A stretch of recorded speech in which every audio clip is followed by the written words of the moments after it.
Oh, hello there. Welcome to Pop and Lock. I'm Landry Ayers. And I'm Natalie Dowzicki. It's officially holiday season, and what better way to celebrate than by kicking up our feet, grabbing some hot cocoa, and diving into our favorite feel-good holiday classics. We'll be discussing heartwarming topics such as, does the subsidization of Santa's workshop actually hurt competition? Why is it so hard for Hermie the elf to become a licensed dentist? And why are we diverting NORAD resources to track a sleigh that flies 3,000 times faster than the speed of sound? To answer these questions and more, we're joined by Libertarianism.org's Paul Matsko. Thanks for having me, guys. And Paul Meany. Thanks for having me. We'll kick things off with a classic, Frank Capra's It's a Wonderful Life. So the Pauls, you tell me, is it actually a wonderful life? Well, it's actually always wonderful if you're Mr. Potter. I mean, he seems like a perfectly happy individual come Christmas time. So why don't we take a step back? Who is Mr. Potter in our film? Maybe we should do a quick rundown. Okay, so Mr. Potter is the big bad guy in the show, right? He's the banker. This is in 1947. It's released, so the Great Depression is still in memory, and the big banks didn't come out of the Great Depression looking all that great with their users. So they're the bad guys. Mr. Potter's the bad guy. He wants to own everything in town. And he wants to squeeze out the little man, the working man. They shouldn't get credit. They shouldn't be allowed to own houses. They should rent from him in his slums. And the good guy, George Bailey, he and his uncle, formerly his father, owned his uncle wasn't formerly his father. He used to do what his father does, yes. Yeah. But the Baileys owned the Bailey Brothers Savings and Loan, and they look out for the little guy. They lend to Bert and Ernie, the cop and the taxi cab driver. Not the Muppets. They might lend. Hey, there's a tie over to our Muppets Christmas Carol. Yeah. But they look out for the little guy. They lend to workers so they can own their own homes and be part of the American dream. Potter doesn't like this. So in the background of the story, it's this struggle between Potter and Bailey for the kind of control of the financial soul of the town. That's the first 3 quarters of the film. And in the last quarter, George Bailey gets beaten down by Potter's attacks, by small town life, by the crushing of his hopes and dreams, which we'll talk about more later. And the final fourth is he is, and spoiler alert for those of our listeners who haven't seen It's a Wonderful Life, he contemplates committing suicide, but an angel intervenes and shows him life if he had never been born. And he realizes how full his life actually is and how much good he's done for the town. And everyone sings Auld Lang Syne at the end, and it's a happy ending. Also, I'm just going to put in a side note. If you haven't seen It's a Wonderful Life by this point, you should probably turn the show off and watch it. It's been out for a while. Just kind of piggybacking off what Paul said. So George Bailey is the main character. We get his entire life story. He wants to go and travel. He is essentially the embodiment of the American dream. He has lots of dreams. He doesn't want to stay stuck in this small town. One of the first scenes in the beginning is he gets this giant suitcase and he is talking about all the stickers he wants to put on it. And then his father passes away and he learns that he's going to have to take over the family business. And instead, he allows everyone else to go after their dreams.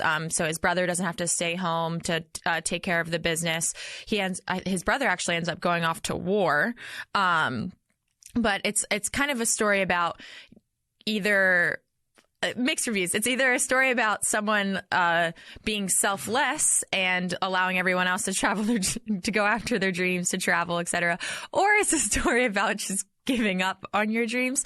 So I was shocked when I was reading I've seen this movie plenty of times, but I was just curious. I was reading some critics that from a variety of time periods. So I read a critique from 1980. I read one from 2003, and all of them were very pessimistic about the about the movie. They didn't necessarily think it was all that positive because we watch it as a feel-good movie. But if you really get down to the nitty-gritty or how they treat women and that kind of stuff, it's not actually all that feel-good. Though it ends up okay for George. So The whole movie is just his life being like not ruined by any chance, but he starts the movie off, loses his hearing, doesn't get to go to college, misses his honeymoon.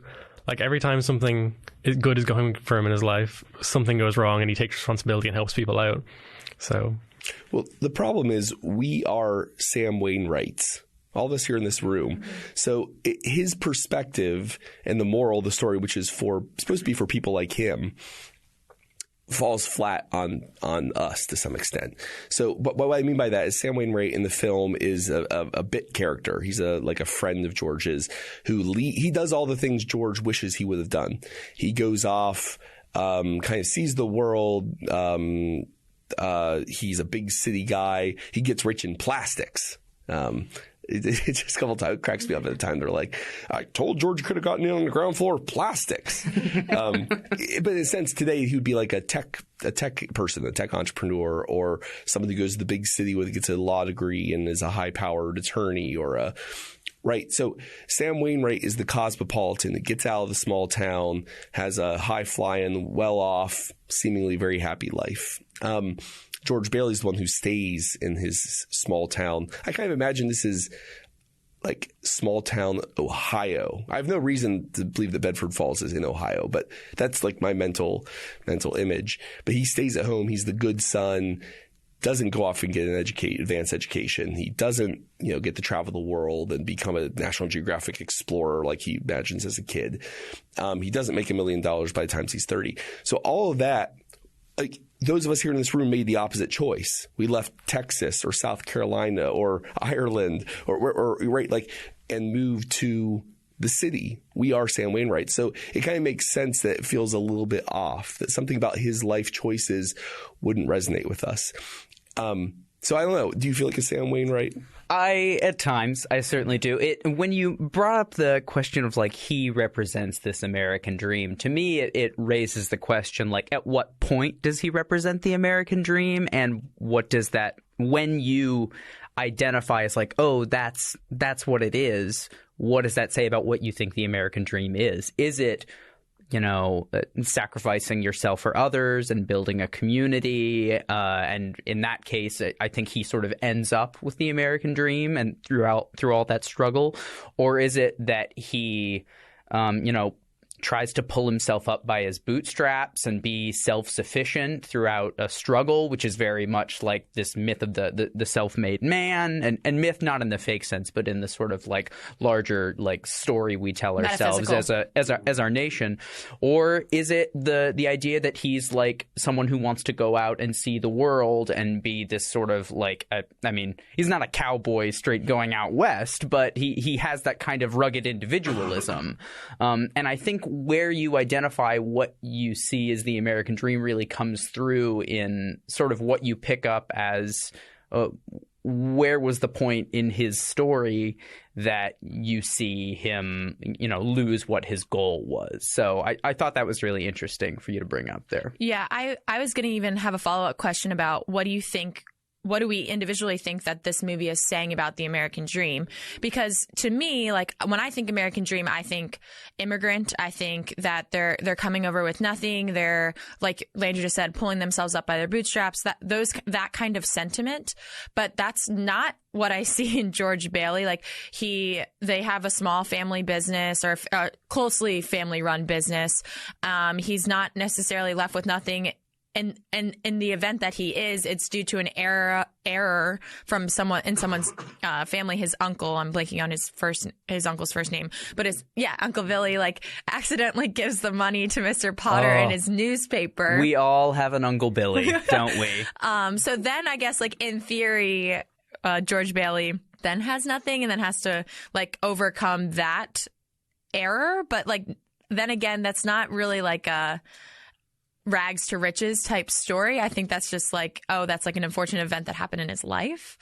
And I really don't think this is a story about an American dream. I just think it's kind of showing where America is stuck in like our post-war world. So it's kind of between like Pottersville to me kind of represents future in the movie, and Bedford Falls is what George Bailey is so like desperately holding on to, like what it represents and like the nostalgia of Bedford Falls and keeping it local. But what do you guys think? In my opinion, I think that I don't exactly know if it would be about the American dream, but I think there's a line early on in the film that hints towards what it's kind of trying to portray. And it's before George is about to leave for college, he's graduating school. No, his brother's graduating school, and he's talking to his dad, and his dad kind of whispers to himself that it's deep in the race of men to want to own their own house, basically. I think a lot of the film is about a dignified living. And it's not about Potter. Like, Potter's life, has more than he can ever spend, is what a lot of people say about him. But he is he has no family, he has no friends, he only has sycophants who will worship him for money. And so when George is in a bad place and thinking about suicide, the whole point of it is to show that it's not monetary success, or it's not what you own that makes your life much better. It's how you serve people in your community and how you help people out. And he thought he'd never helped anyone, but literally everyone had a house because of him and what he did.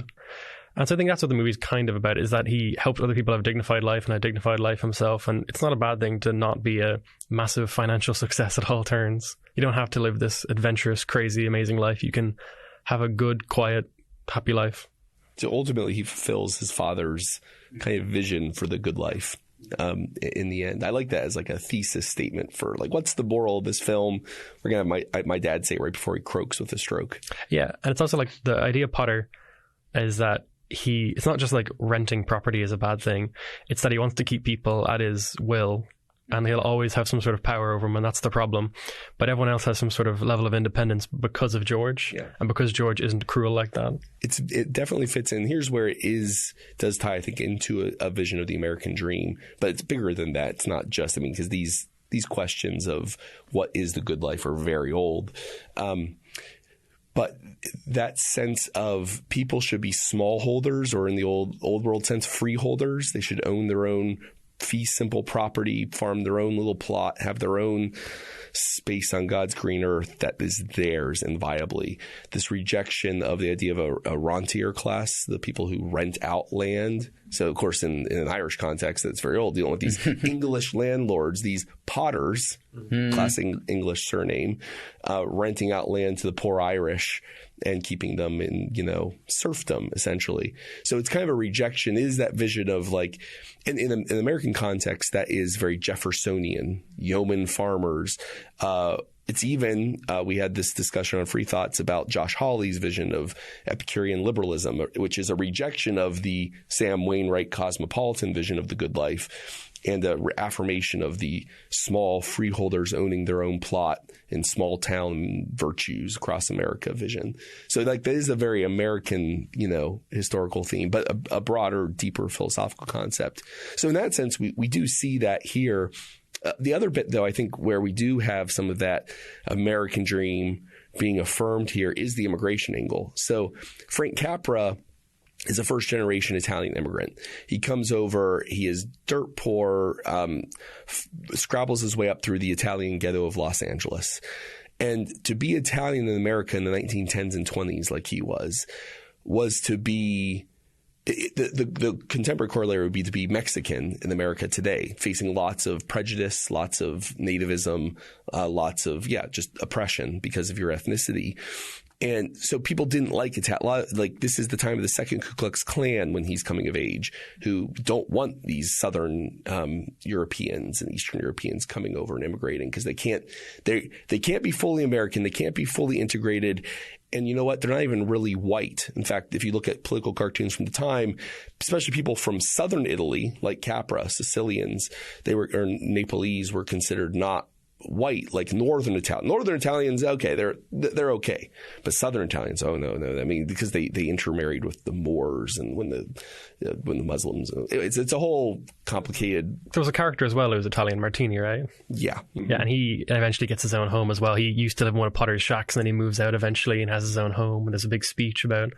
They have the different things they give them as gifts. Yep. So Martini plays an important role in here, and I think what Capra's doing is he is saying, and this kind of undergirds the entire story. He's saying, how do we know that you can integrate white ethnics, Italians, like Martini, who plays this really big role, which is odd because if you think about Bedford Falls, I don't know, let's say Ohio or Massachusetts, the Martini figure is kind of odd. Like usually Italian immigrants come to New York City, to big cities first. So why does he insert an Italian character there? Well, he's saying, how do we know that Italians like myself, Frank Capra, the director of the movie, and Martini, the character in the film, how do we know they can integrate and become fully American? We know that because the Baileys did. Bailey is an Irish name, right? Throw some Irish Bailey's cream in your hot chocolate. Yeah, I know. It's like you don't get more Irish than Bailey's Irish cream. Is that accurate, Meanie? You don't get idea. more Irish than throwing Baileys in your... Even though I'm Irish, I've barely drank any Baileys ever. Oh, man. Do they drink it in Ireland? Some people do. It's kind of a Christmas thing, actually. Oh, okay. Yeah. Do you have eggnog? No. Oh, interesting. Anyway, back to Paul. Yeah, no, so you have the Baileys here, right? They represent, and the big wave of Irish immigration comes over in the 1830s and 40s. So by the 1940s especially, but by the time of Capra has come, same pattern there. They weren't considered integratable. They're Catholic. They speak Gaelic. They don't, they're not considered fully white in 19th century political cartoons. But they had integrated. They had become, American. They've been Americanized, and they were considered fully white, and yada yada. And there's all these markers of that in here. I mean, like the Baileys are sending their boys to college. Harry's a member of an eating club, which is so before there were fraternities at colleges, there were dining clubs or eating clubs. And they still exist at like Ivy League colleges. But Harry's a member of one. He's going to be a member of a dining club. There's reference there. How do you know they're fully white? Well, they have black servant, right? And of course, part of being white in America means showing that your social stress is above African Americans.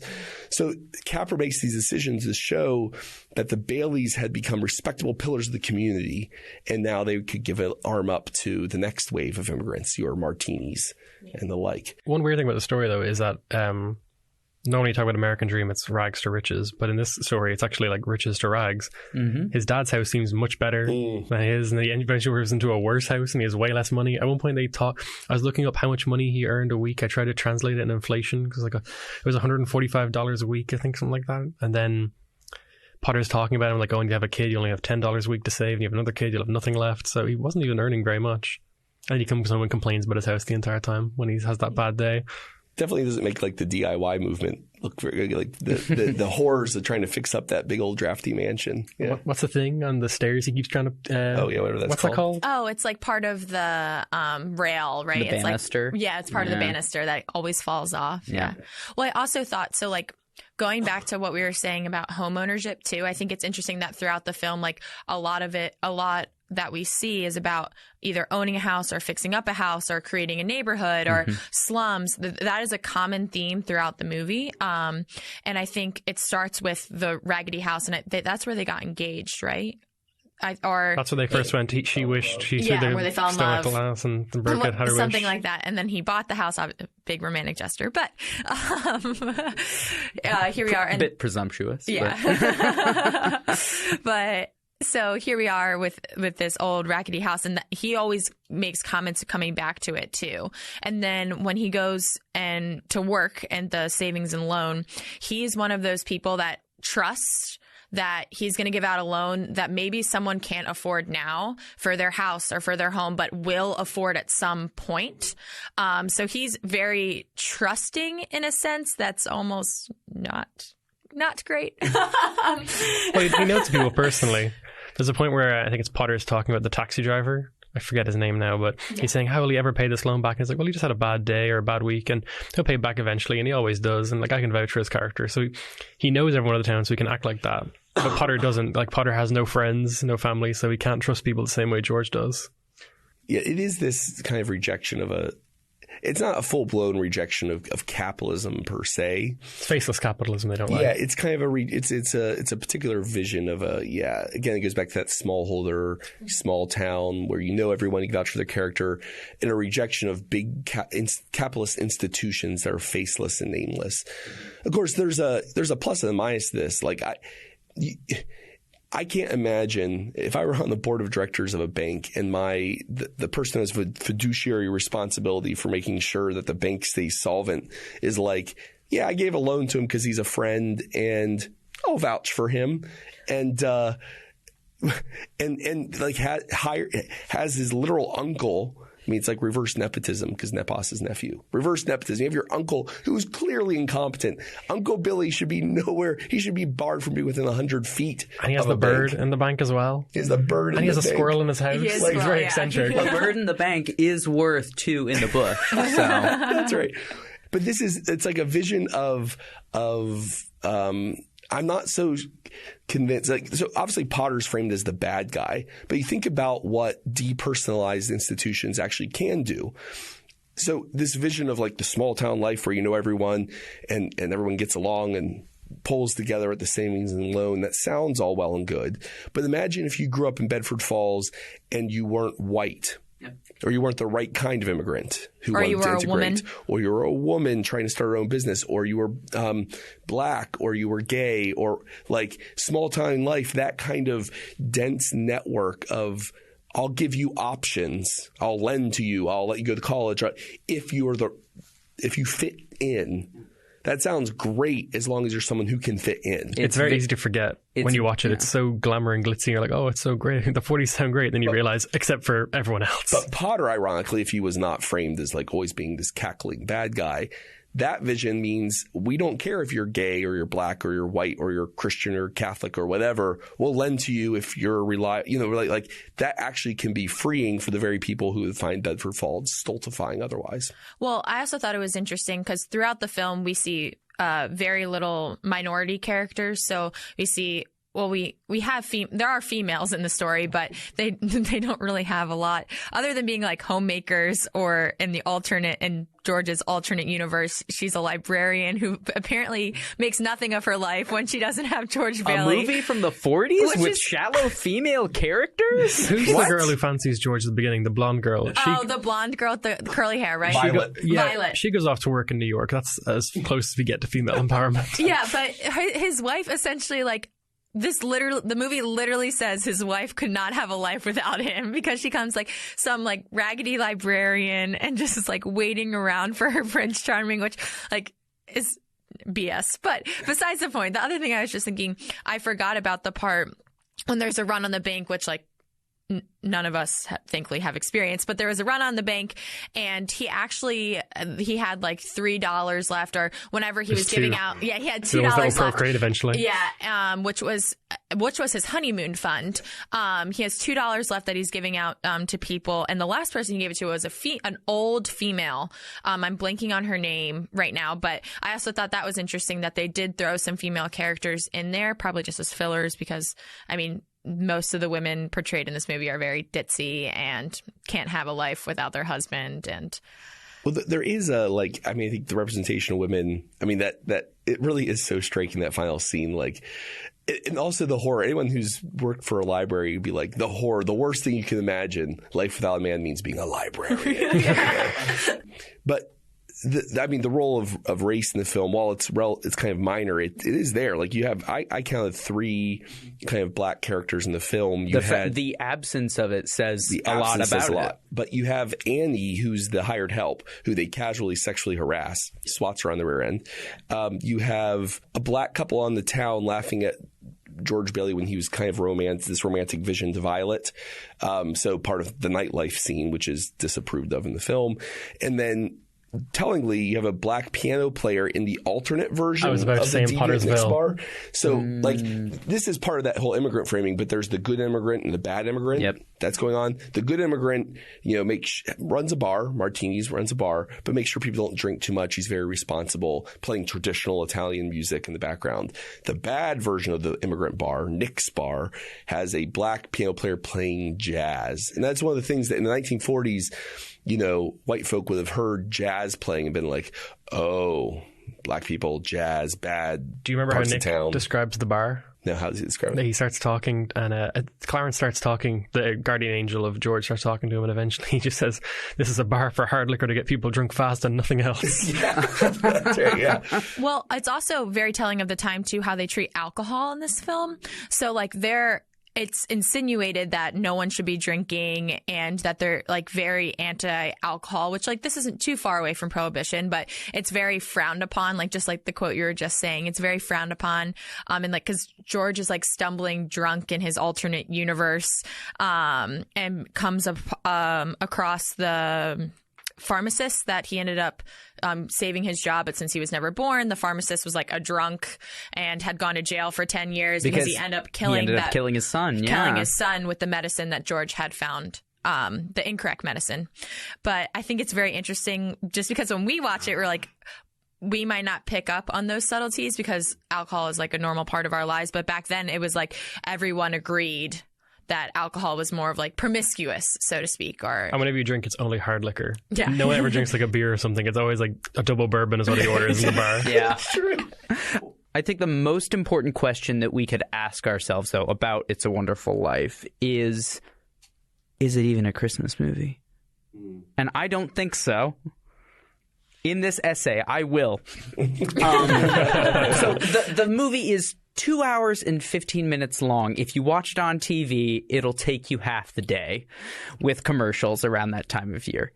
And only the last 57 minutes are actually devoted to occurring during, I believe it's Christmas Eve. And a very short portion at the beginning when we see a lot of these through flashbacks once the angel has visited George Bailey. But I think it begs the question, how do we define a Christmas movie? Does it need to be set during Christmas? Because if so, as a lot of people have compared online, Die Hard, also a Christmas movie. But I would argue, and a lot of other people have said so as well, Christmas is more of a theme hit upon in Die Hard than in It's a Wonderful Life. Now, I don't think that it's a bad movie, and I don't think that there are not values that could align during Christmas time, but you could theoretically take this movie and put it during Thanksgiving, and the gathering of the family at the end could be, you know, a Thanksgiving dinner that everyone gathers to put together. And 99% of the themes could make sense and still have a lot of thematic impact. So just to play contrarian a little bit, I don't consider it a Christmas film. Okay, well, I'm not going to lay out my thesis here, but if we're not delineating it as a holiday film or a Christmas movie, mind you, we did say these were feel-good classics, which... Fair. Which Fair. most I can't argue with that. Most holiday movies, if they're not comedy, they're still like some type of feel good, happy at the end, and everyone gets gifts or everyone drinking hot chocolate Krampus or Bailey's. Is great. But... okay, Krampus is a different category, but I don't think you can delineate it in any other way than saying it's a holiday movie. Would you watch It's a Wonderful Life in the middle of July? I mean, whether I would watch it is something completely different, but I'm just – and Paul, you look like you were about to say something. Well, Come in, save me here. Just going to make a quick note, which was that this movie was originally not intended to be released at Christmas time. They ended up – That doesn't help his thesis. Yeah, it doesn't help. It actually kind of helps Natalie, I suppose, but maybe – no, maybe, I don't know who helps. Because I don't know about the original that. intent, they were going to release a different picture at Christmas time. This was going to come out like – midsummer, then they had to delay it. They decided to try to release it at Christmas, but they released it late. In most locations, it came out in January of 1948. So, but wasn't it like a flop? It did okay, but yeah. The problem was it was a very expensive film to make, so it underperformed like expectations. But it was like the 6th highest grossing film of the year. But it's typically on, ABC, TBS, all of our Christmas, 12 Days of Christmas countdown, Here's right? what I'll say. It has become a Christmas film due to cultural events surrounding the movie. Yeah. The fact that the copyright on the actual film, not the story, but the film lapsed, and so a lot of people were able to buy up their rights and I was going to say stream it, but to broadcast it very frequently, very cheaply during, I believe it was like the 1970s was when that started. So the film in a vacuum as a discrete piece of media is what I say. I would not call it a Christmas movie. I think that after all of the events and it becoming, sort of a ritual, a tradition that people do, much in the same way, A Christmas Story is played 24 hours on TBS every single year. I see why we consider it now to be a Christmas movie, but until learning about that, I was always confused as to, once I saw the movie, because I had seen scenes of it or knew about it for many years, but when I actually sat down, I think as a late teen, I actually watched the whole thing. I knocked out a whole afternoon by watching it on TV during Christmas and one year. And you seem like you deeply regretted it. No, I enjoyed the movie. It is a great movie. I'm not hating on Frank Capra's work. It is a wonderful life, after all. And Jimmy Stewart is so good looking. Oh, yeah. Mr. Potter. Wait, Jimmy Stewart, how did you come into the studio? That's amazing. The ghost of Jimmy Stewart, everyone. Well, thank you for having me. That's pretty good. I like that. Yeah. Okay, you tell him. So one of the things I was also, one of the reasons it makes me think of Christmas in particular is because of the angel, Clarence. So a lot of holiday movies typically have angels or ghosts or some type of, if we want to get all Hallmarky, what's that? The Spirit of Christmas? Spirit of Christmas. Now that is a Christmas movie, and we'll get to that. But so I think that with the existence of the angel, that makes it a stronger case to be a holiday film. The angels are throughout the Bible, though. They didn't just herald the birth of Jesus. But doesn't it have a little bit of an essence? Same like Christmas Carol obviously has all the ghosts that come in it, and we'll talk about that later.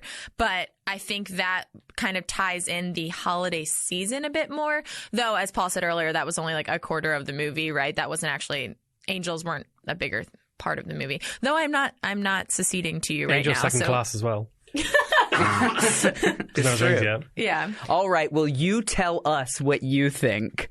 Make sure to send us a message or tweet at us and tell us, do you think It's a Wonderful Life is a Christmas or holiday movie? I'm very curious to know what the listeners think. Well, regardless what we think or they think, it's still going to be on, 24/7 every night leading up to Christmas this year. So you the scholarly consensus.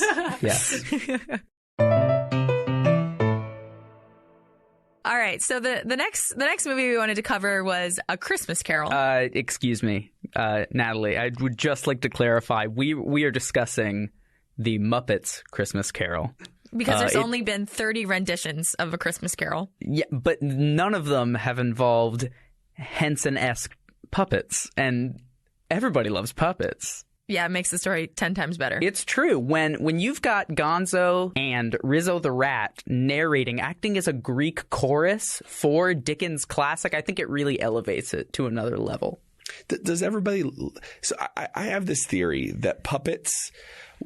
There's a chronological delay here. It's true. Muppets. We should note it is Muppets. But the phenomenon of puppets, whether Muppets or not... They might look to future generations like clowns do to us. So clowns become super popular in the 1940s and 50s, early television. They're desperate to get some content on TV. So they're let's take clowns from the circus and have all these clowns will do variety shows for kids.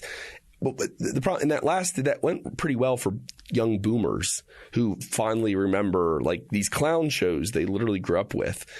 But then people they were weirded out by clowns eventually. We got clown saturation, and we're in a post-clown moment. I know, but clowns now are creepy. They're scary. There's a literal horror movie, I forget the name of it, where a guy puts on a clown nose and that transforms him into an evil, serial killing clown.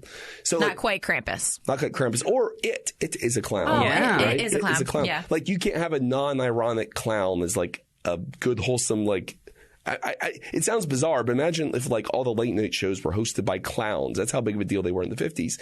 But maybe puppets and Muppets fill that same kind of niche. They were very popular in the late 70s, 80s, 90s.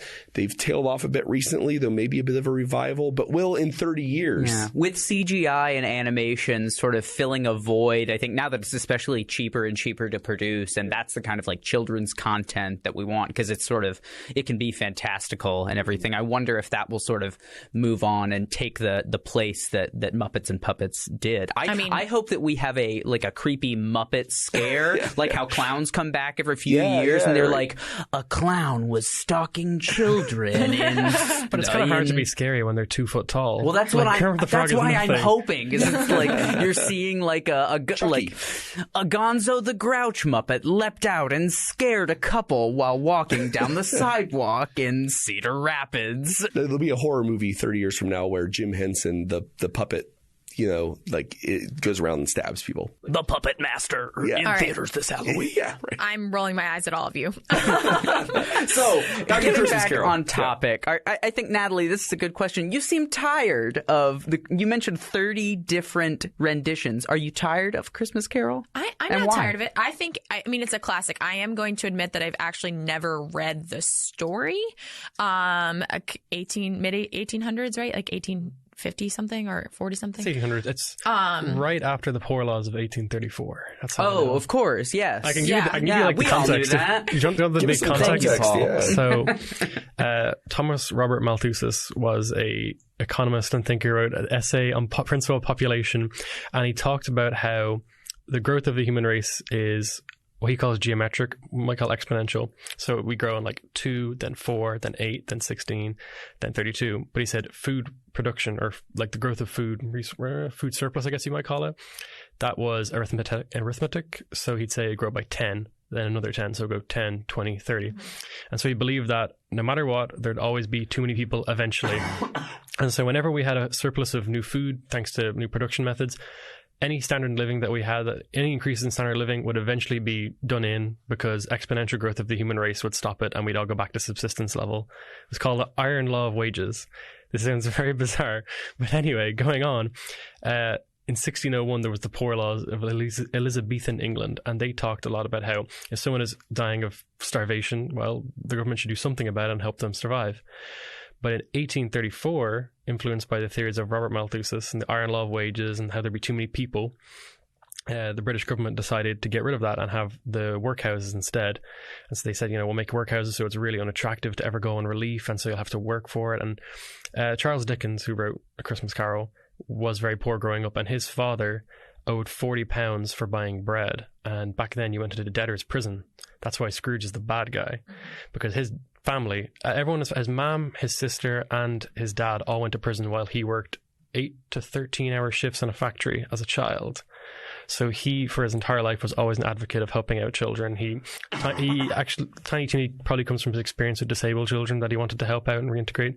He was always arguing for more sanitation in factories and whatnot, but he hated Thomas Malthus. He thought his theories were ridiculous and that they just produced this really callous attitude towards the poor. And originally, Christmas Carol was going to be a pamphlet on the welfare of children. But then he decided people will feel really bad about that because they'll just realize that they've been terrible people and they'll try and deny it. So instead I'll make it into a novel, and that'll slowly convince people. That's why it's characters like Tiny Tim and whatnot, to make people feel very guilty about what they've done. And there's the two children with the ghosts. Which ghost is it? The Ignorance and Want. The two children. What ghost are they with again? They might not show up in this version. The Muppets version, they probably don't show up. But the two... The original version, they do. Yes, there's two children that show up, Ignorance and Want. And Ignorance and Want are supposed to represent the problems of Victorian society. That there's people who need resources and there's people who actively ignore them, which is the Victorian elites. So this is anti-Malthusian propaganda. Yes, basically. It comes through in the Muppets version very well. So it doesn't quite like map onto our concerns perfectly, because like libertarians are also like 5 minutes talking about it. Well, no, but like because we're anti-Malthusian too, but yes. We're not anti-Malthusian in like that doesn't lead us to the same conclusions as Dickens in a sense. I mean, like Scrooge. I mean, he's clearly the bad guy here, and he's unfeeling and whatever. But like, we're not inherently opposed to the concept of money lending. I mean, he's a money lender, and but he's not just a money lender. He's also just terrible. Like he talks about at one point he's talking about some child, and he's like, "You should lend yourself to the surplus population," which is a term for people who should die off because there's too many of you. Yeah. So that kind of thing. He's not just that he's a money lender, but obviously Dickens did not like money lenders because but back then if you took out a loan and didn't pay it back, you were considered like a criminal. In jail, yeah. So prison. I can kind of see why you'd hate them so much. Right. But Dickens did believe in progress and that it would actually help people, and that we weren't doomed to this really, it was called a Malthusian trap. He didn't think that. That's what Christmas Carol is about. But it's also supposed to be about humanizing the poor, because a lot of time it was kind of viewed as, if you're poor, it's your own fault really, even though you're born into Victorian England with no opportunity. But that's why they have the whole scene at the end with the family having a small meager feast but like loving each other a lot. It's to humanize them and to make Victorian England feel terrible about what they've done. One of his early fans was Karl Marx, actually. Marx wrote approvingly of A Christmas Carol, right? I can't remember exactly what he praised it for. Though there was a bit of a critique where he's like, he agrees, like he does such a great job showing how basically terrible and evil industrial capitalists are, and showing the plight of the poor working classes.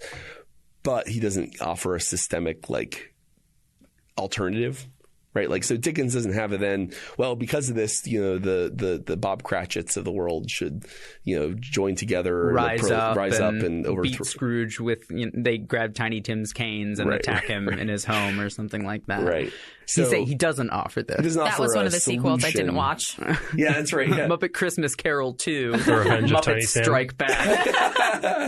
I would watch that film. Yes, I would. So this goes to, I think, a larger question is, it also kind of, humanizes Scrooge. I mean, in a weird way by the end, where he sort of tries to redeem himself. He goes out and he gets the largest turkey hanging in the window and provides it to this family and everything like that. So do you think Dickens does he see Michael Caine's Scrooge as redeemable, or do you think he is trying to portray him as inherently bad because of his choices that he's made? I think the whole point is that once you actually Scrooge is isolated, he never sees other people, doesn't pay attention to people, but once he's shown what is happening, he realizes the error in his ways pretty fast. And so it's all just about experiencing other people, I think. In one night, he changes his mind. One night, that's all it takes. Yeah. Well, a lot of people never actually looked at the underbelly of Victorian society. When Karl Marx lived in England, he actually never visited a factory. So that kind of stuff happens, that you live in your own world, you can stay there, and it's quite easy to. So yeah, I mean, what we have this critique of we have a critique of unthinking, unfeeling, like people with money, of capitalists, right? But like they can be humanized and redeemed by the end. Like if you had to tweak the story to make it more classically liberal, because at the time you have classical liberals. This is 1840s. Isn't this the Corn Law agitation where The Economist, the magazine, is founded, and like where we root a lot of transatlantic. Thomas Malthus also supported the Corn Laws. Yes.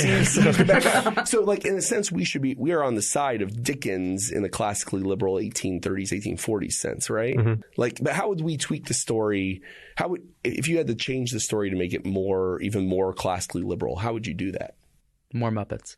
More Muppets. Yeah, that's the solution. No to everything. Humans. Well, that's not true. You got to have one human because the contrast is what makes it really good. Yeah. And when I think, just side note, Michael Caine, when he accepted this part, said, "I will play this as if I am in the Royal Shakespeare Company production." Yeah. He puts a lot of effort into it. There's never a wink or a nod to the audience that like he's doing it in a movie or in a Muppets production. He plays it straight, and I think that's why I really like it. But you got to have one human in there. Getting back to Paul's classically liberal question, how would we change or alter this film? I mean, this film is, a lot of it's about charity too, especially since I don't know if this happened in the Muppets version, but one of the versions I watched from like when I was little was when the beggars came to the door. I think this is in one of the original versions. Beggars came to the door asking for food, asking for donations, and I think they asked for like meat and drink or something like that. And Scrooge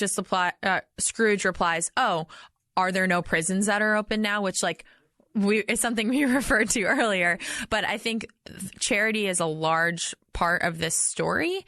And Scrooge, obviously, in the beginning, before he's, visited by ghosts and all that good jazz, was under the impression that it was their fault that they were begging for food, that he didn't owe them anything. Not necessarily that he thinks he owes them something at the end, but I think there's a larger story about charity here that we could make more classically liberal than its depiction. It is in the movie because Bunsen Honeydew is the charity collector in this movie, so he comes to the door, just to clarify. I don't know how I'd make it more classically liberal, but the charity angle could be good. Or maybe that they end up just not needing Scrooge by the end. That would ruin the story, though. But hopefully they'd find a way to work without someone who's so terrible like Scrooge. Maybe if you insert a character, you insert someone who is a Scrooge type. In other words, he's the mirror image. There's like Scrooge, his foil is a moneylender who is more generous, who is like, so you have some sort of foil there, showing that, like, I mean, in a sense, he acts as his own. I mean, there's Scrooge before the visitation and Scrooge after. So you kind of already have that in a sense. Maybe you could have Scrooge goes out of business because he has terrible business practices. Maybe that could be something. Because the free market comes down on Scrooge. Well, there was a whole thing. There was a humane factory owners that gave people houses and gave them higher wages and didn't make them work to death and tried to educate them and whatnot. And they tended to do better off than the people who wouldn't put coal on the fire. That's actually a through line between both of these movies in a sense. So you can see It's a Wonderful Life is when it criticizes Potter and Potterville and the Rentier class. It's actually also a criticism. And Capra was a New Dealer. A lot of his films, well, him personally but his films promoted the New Deal in the 30s and 40s. And it was a critique of corporate welfare. Mm-hmm. So you had these old, company towns where, Milton Hershey would build a town full of apartments and a hospital and schools and company stores, and everyone in the town would live in Hershey, Pennsylvania, in the company town. Ford did the same thing. The first time they actually talk about Potter in It's a Wonderful Life, they say, is he a king? Yeah. In his carriage. So Potter is not just a rich guy. He's a rich guy who runs a company town. We call this the corporate welfare before the state welfare system is enacted during the New Deal. And but like that's a through line there is that this was once upon a time in the late 19th century, that was seen as the future of how to take care of the poor, of the indigent, et cetera, was through these kind of corporate welfare systems. People like redeemed Scrooge having, less a moneylender, I suppose, more like the factory owner would have the factory, and they provide education for the children and housing for the workers. It doesn't necessarily. I mean, they do outperform. I think you're right. Like Ford used to be praised by progressives because he paid the highest industrial wage in the entire country. He's also deeply anti-Semitic. So, you win some, you lose some. But that was once seen as if you were a progressive, forward-thinking person, you wanted these kinds of people to provide welfare. Now, it had downsides, and I think you're dominated by your company. And you're dominated by your company. There's no freedom in there. Yeah. The Dickens answer to all this was he constantly was all about hygiene and education. That was normally his thing. He was always very afraid of children losing faith in God because of their situation being so terrible. Yeah. So he always was about the education. But the hygiene makes a lot of sense. Yeah. Because apparently, in the book, it is just filthy. Everything's just terrible. Yeah, this is about the same time period where there's push for the first municipal sewer systems and water systems. Philadelphia, famously, you're Philadelphia, Natalie, right? Go Birds. The waterworks, that was 1880s, 70s, I think. But so at this time, you have these cities that we recognize are modern, filled with millions of people, and they're still throwing their sewer stuff into the street. So yeah, it was a problem. It was a problem, hygiene. That's the way to put it. That's right.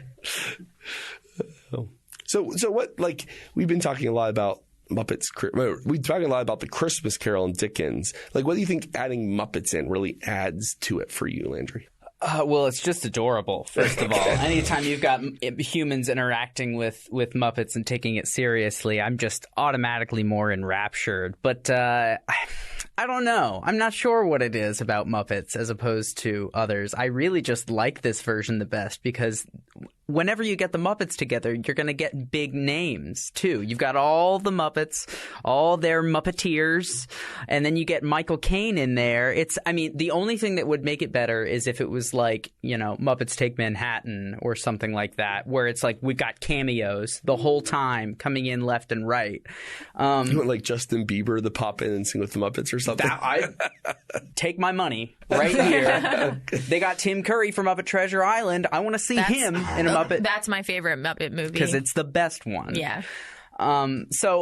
Really, it was just an excuse for, we wanted to talk about A Christmas Carol because it's a classic, and I think it's a story that, we can learn a lot from. I think everybody can learn from a visit from Jacob and Robert Marley, as Statler and Waldorf are known as when they visit. So I really just wanted an excuse to talk about Muppets. And basically, I lost because I said my favorite version was Mickey's Christmas Carol, but yeah.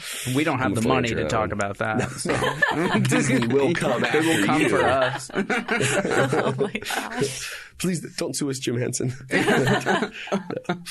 No, we're good. But I think we could probably expect at least 2 or 3 more editions of Christmas Carol within the next 10 years. I think the latest one came out. They did Jim Carrey? Was that the one? Yeah, Jim Carrey came out. What was that? Gosh, 3 or 4 years ago now? I don't know. It's like The Grinch. They keep coming out with new versions of The Grinch. Time is a flat circle. I'm going to put on my libertarian hat for a second and be like, because this came up with It's a Wonderful Life too. Our copyright system is too restrictive. So both of these stories, the real reason why we get so many Christmas Carol adaptations is because you can do it for free. The source material is in the public domain. That encourages creativity. You can imagine if the family of Dickens still controlled the rights to Christmas Carol, would they have been like, we want to take a real flyer on letting people put puppets in this hallowed piece of the literary canon? No, the odds are they would have rejected that kind of. But when you allow that into the public domain, it encourages innovation, ingenuity. It's a Wonderful Life. It underperformed the box office, dropped off the map. No one thought about it for the next 30 years. And then because the rights lapsed temporarily, the Turner Broadcasting System, which was, today everyone's like, oh, TBS, know what that is. But back then, no one knows what TBS is. It's just struggling new nascent cable companies. Like, we're desperate for content that's free that we can play on a loop from Thanksgiving to Christmas. Jimmy Stewart, perfect. Jimmy Stewart, right? They're vaguely famous people in here, and no one's enforcing the rights because there's no profit to be had. But again, copyright law is way too strict. And that's a libertarian hill I'll die on, that we do need property rights. I think intellectual property is good, but it's gone too far. And part of this is because of Disney. Every time the copyright term it's about to lapse. It gets close to when Mickey becomes in public domain. They extend it a little bit farther. And that's discouraged cultural innovation in America over the last half century or so. Now, It's a Wonderful Muppet Life. That might be a Christmas movie. I would be like, we should contact the right people Clarence, for that. Though. How about Elmo? It would be Clarence? Elmo. Yeah. I was going to say Animal, but it would be Elmo, I think.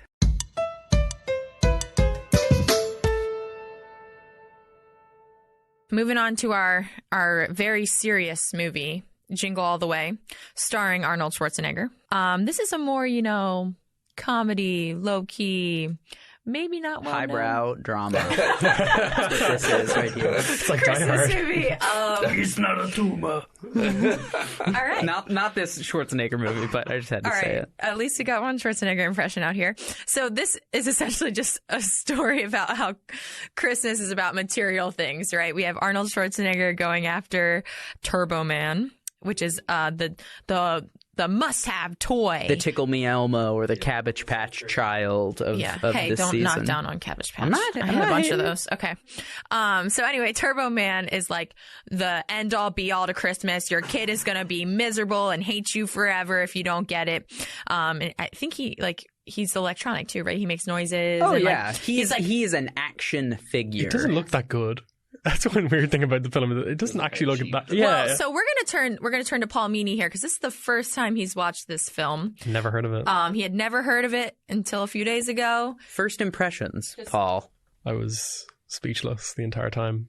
It went from people laughing at poor old Arnie in the shop to him fighting Santa ninjas, and there was a boomerang, there was a bomb scare.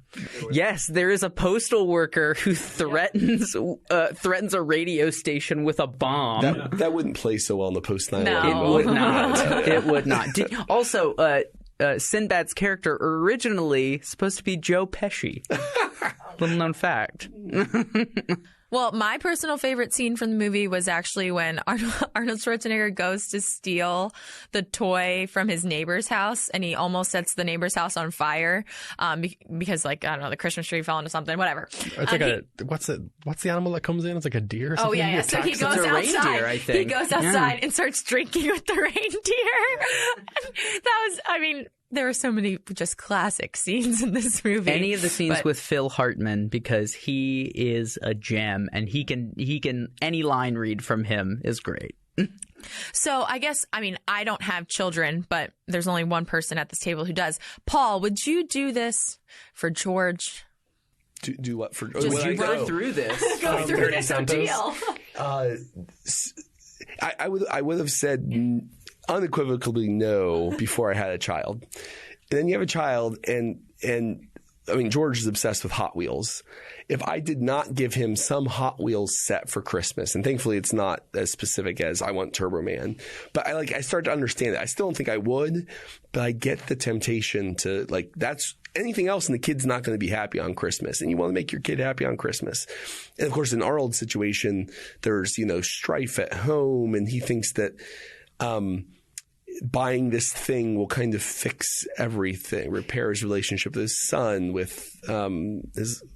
They're still married, right? Yeah, but he's like worried that she's cheating on him with Phil Hartman. Yes, he's worried that Phil Hartman is going to steal his wife out, from his arm. He also is, I believe, considered to be like a workaholic. Yeah. Mattress salesman. And so, yes, he's a mattress salesman. and so it to me, it sort of raises the question. It's a question about capitalism. Like, has it gone too far? Like, is he pushed to work too hard? Hasn't gone far enough. They don't have enough Turbo Men. That was going to be what I was sort of talking about. It was like, and it raises these questions about, like, there's a scarcity of Turbo Men out there. Online ordering, that'd make it all better. Like the shops where they're just fighting each other. No way. More capitalism is the solution to the shortage of Turbo Men. It leads to innovation. Absolutely. That's the only thing I took from this film that was so bizarre. Okay, that was going to be. So I'm done now. All right, everyone, that's our show. Thanks so Paul much. Meany's put in everything he's got. Well, there's that bit. I mean, when Common Sense Media, which is one of those like Christian film rating websites, they gave it a low rating, 1.5 stars or something, because they said it was about consumerism. But it's actually supposed to be. I mean, it's one of those films where there's an intended purpose, and then there's the way people actually watch it. The intended purpose is supposed to be a critique of mindless consumerism. Like, he shouldn't work so much. He shouldn't think that buying a thing will fix his family and his relationship with his son. Like. And he realizes that at the end. I should value my family more and work less and not be a mindless consumer. But there's the intended purpose, and there's the way people actually watch it, which is like that's kind of tacked on at the end. The reason why people watch it is like, oh, look how funny it is that he's going after this doll. In which case, you can kind of see it as an affirmation of consumerism in a sense. So there's that. I don't know. You want to have your consumer's cake and eat it too. But not all these scenes are like totally unrealistic though. So like him fighting in the store for the last one, or like pushing people out of the way when the store door opens, like that kind of stuff happens all the time. Like, have you been to the King of Prussia Mall on Black Friday? I've never been it to is a do or die type situation. I'm about to have my first Black Friday. Not a thing at home back in Ireland, so this is my first time. Oh, this is exciting. You're gonna fight someone. Paul to the King of Prussia. You have to. Actually, Black Friday actually starts like on Thursday now. So yeah, no, it's not even everything. All that creep. It's like it's like elections or primaries. They just keep getting front loaded. Yeah. I thought Black Friday is not as crazy as it used to be. You're right, because of online. Now it's Cyber Monday. And Cyber Monday. Which is much better. Do you think there is a Jingle All the Way 2 starring Larry the Cable Guy? It was a straight-to-DVD film produced by WWE Media. And it has at least one professional wrestler in it. But I'm wondering if we get a, Jingle All the Way 3... the rejingling or something. If it'll be about Cyber Monday and like to get the perfect toy for I mean, on a mom has to like break into an Amazon warehouse in the middle of the night and like hijack servers and like drive around one of their little robots. Well, also like on Cyber Monday now, people wait in virtual lines to get like on the store sites. I don't know if you guys have ever done this. It's not very fun, but like you have to open your browser and it's like you're 320th in line, and it's like it sets you to a different homepage, and then when you have access to the site, because there's so many people trying to get on at one time, they don't want it to crash, then they'll let you go on to I'd rather do that than homepage. Stand in a real line, though. Yeah, but because I spirit. don't like the people next to me. I'm like I don't like the spirit of Black Friday because I'm like people and grabbing things sounds terrible. It's the worst. I would much rather be bored at my house on in front of my computer with a mug of hot chocky, having a good time with my flannel on, than be out at midnight on the day after Thanksgiving when I've just woken up from my tryptophan coma.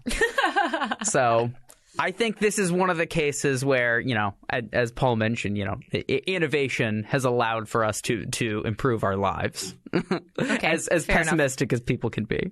Though we still want more Arnold Schwarzenegger movies to keep pumping out. Oh, of course, absolutely. It is funny, like, because the Terminator Dark Fate is just now coming out with Arnold, kind of recasting his Terminator just role. Came out. Why does everyone say Arnold's name that way? Arnold.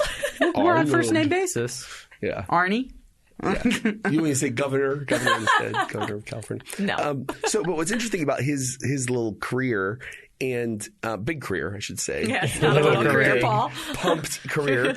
And the role of this movie is that, like, so to get all like film nerdy on you, there's this film critic called John Coelty. I got this by way of the YouTuber Nerd Writer, anybody Nerd Writer fans out there, but who has this theory about the life cycle of genre films, and like Coelty is applying it to westerns, and then Nerd Writer's applying it to superheroes. But I think it also applies here to action films. So those who are fans of action movies know that the 80s was the like golden age of the action film and a certain kind of action hero. It was your Arnolds, your Sylvester Stallone, Jean-Claude Van Damme, and they're all these like pumped, often steroid pumping, though they wink, wink, nod, nod, say they wouldn't, these pumped characters who are larger than life. A lot of it, and if you're, for those, kind of cultural critics who have some history background, it's a reaction to the like 70s and 60s and American failures at the time. Like, we lost in Vietnam War, but you know what? We need to say it wasn't our fault. It was because of traitorous generals or lack of pencil will. Pushers always. That's Rambo. Rambo is, we could have won if we'd been allowed to win. Especially the later ones, the 2 and the other later sequels. Even Arnold, like all those movies are this brash, like, we're not in the Jimmy Carter malaise anymore. This is Reagan's America. Proud that we're strong and muscular and assertive. Masculinity. We can fight, and just vague, ambiguous brown people in whatever overseas situation they're set in, right? So it's it's like a late Cold War hyper masculinity on display. So what's interesting is this movie, like, what are they doing with this guy who's a recognized king of that genre? This is 10 years later. It's the 90s. What's he doing in this kind of ludicrous role? Well, it's parody. And so in genre film, Coelty's point is that genre films, they reach a point of saturation that people kind of become tired of them. People become tired of that classic 80s action film. It started to feel trite, had all these tropes, and it got boring, and it seemed hollow and inauthentic by the 90s. And so you start to parody it. And that's what this is. This film's a parody of the action film. Like, he's fighting not to spread freedom or to win the Vietnam War or whatever. He's fighting to get a doll. And he dresses up as Turbo Man to do that. Dresses up as Turbo Man. And fights Santa. Cheesy. It's Ninja Santas. Ninja Santas, sorry. And so it's a parody of the roles he would have played in the 1980s. Of course, then after in Coelty's cycle, eventually you get back to reaffirmation of myth. You get demythologization, which is films like, you think like No Country for Old Men, which like that's an action film, and it's kind of like, ooh, this is more of like a noir than anything, Yeah. I would say. Yeah. Yeah. And then you get to reaffirmation of myth in the superhero genre. That's like Logan and The Dark Knight are a reaffirmation of myth. It doesn't matter if it's true or not. It's kind of a nostalgia for I wish this is a world where this could be true. And we got, in a sense, we have Terminator Dark Fate as a reaffirmation of myth. We've gone long enough now that it's like we are nostalgic for a time when we all kind of bought into Arnold as this like legit action hero. And we want to unironically imagine a time where that seemed like not a realistic world, but that seemed like a thing that we wanted as a society. So anyways, this movie plays the parodic role in that, and I think that's interesting. And I think I was reading something online. It's usually Arnold Schwarzenegger's most forgotten film. I was like, and I was like, well, Who did why? they serve that? It's definitely his most I was famous. like, I know. I was like, I want to see the stats on Jingle this All one. the Way, Kindergarten Cop. That's it. The top two right there. Anyway, I thought that was also funny, just because, well, that and people forget Arnold's the main character, which I was like, Arnold's like the whole movie, so I don't know how you would forget Arnold is the main character, but whatever. Some people just don't agree with us. That's fine. So I think that's all we had for today. But in true holiday spirit, Landry has written us a song, and he is going to perform it right now. So you may be familiar. We had a discussion about copyright law and public domain, so I had to hunt for a song that was in the public domain. And luckily for the holidays, there are plenty. So the song is a song sung in the round, so it takes a while to get through the whole thing if you sing all the lyrics in the order as they would appear. So I'm just going to sing the very last verse of the 12 Days of Libmas. On the 12th day of Libmas, the state gave to me 12 students deading, 11 whistles blowing, 10 laws regulating, 9 candidates fighting, 8 Dodds franking, 7 agencies spying, 6 schools no choosing, bureaucracy, 4 endless wars, 3 vaping bans, 2 party system, and a want for liberty.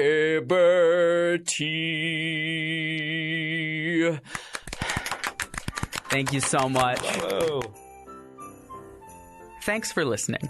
If you want to hear us break down one of your favorites, Muppet-fied or not, you can follow us on Twitter at PopandLockPod. That's Pop, the letter N, Lock with an E, Pod. Make sure to subscribe to us on Apple Podcasts, Spotify, or wherever you listen. We look forward to unraveling your favorite show or movie next time. Pop and Lock is produced by Tess Terrible and me, Landry Ayres, as a project of Libertarianism.org. To learn more, visit us on the web at www.libertarianism.org.